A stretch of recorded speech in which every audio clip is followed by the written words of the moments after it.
भारत सरकार से मांग किए हैं कि रोहिणी आयोग का जो गठन किया गया था, जो उद्देश्य था, 13 बार एक्सटेंशन उसको दिया गया। न्याय अगर मिलता तो फिर इस तरह का बात हम क्यों उठा। अति पिछड़ों और पिछड़ों के विकास के लिए ही यह आयोग का गठन हुआ था, लेकिन वो उचित हिस्सेदारी तो मिला नहीं।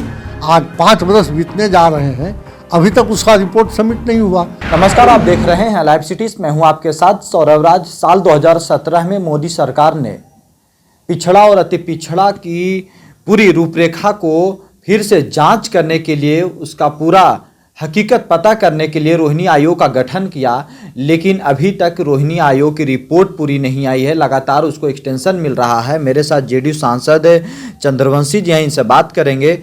रोहिणी आयोग की जो रिपोर्ट आनी चाहिए वो अभी तक आई नहीं है। लगातार केंद्र सरकार उस रिपोर्ट को अभी पीछे रख रही है, उसको एक्सटेंशन दे रही है। आखिर कारण क्या है?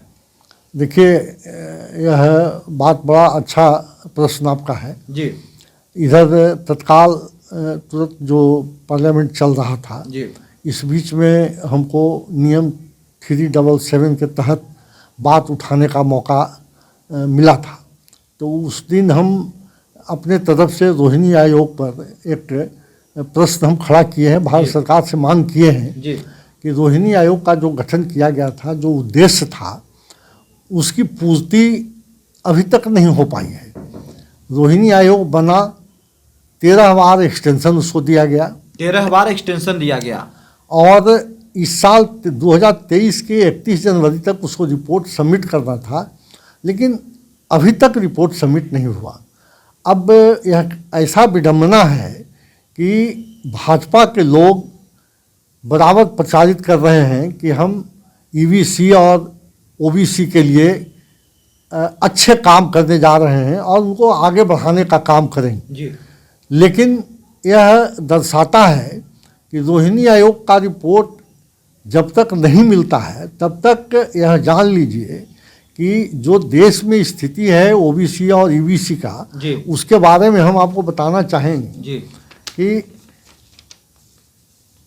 ओबीसी सरकारी भारत सरकार के नौकरियों में करीब करीब 994 ऐसी जातियां हैं ओबीसी का, जिसको मात्र 2.68% ही जगह मिला है।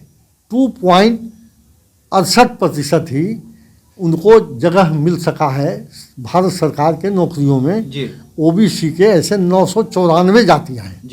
इसी तरह से अति पिछड़ी जातियां जो देश में है 983 जातियां ऐसी है जिसको उच्च शिक्षा प्राप्त करने के लिए स्थान नहीं प्राप्त हो सका है।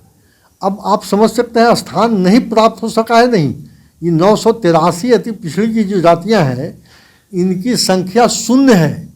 यानी अति पिछड़ों के साथ भेदभाव हो रहा है, उन्हें मौका नहीं मिल रहा, उनको नहीं मौका मिल रहा है। इसलिए हम उस दिन नियम 377 के तहत पार्लियामेंट में के माध्यम से भारत सरकार से मांग किया है कि इस आयोग का रिपोर्ट जल्दी से जल्दी सबमिट कराया जाए और भारत के ओबीसी और बिहार के ईबीसी को न्याय दिलाई जाए, जिससे कि इन समाज के लोगों के लड़के नौकरियों में, शिक्षण संस्थानों में सही स्थान प्राप्त कर सकें। आप लोग को न्याय नहीं मिल रहा है मोदी सरकार नहीं, न्याय अगर मिलता तो फिर इस तरह का बात हम क्यों उठाते।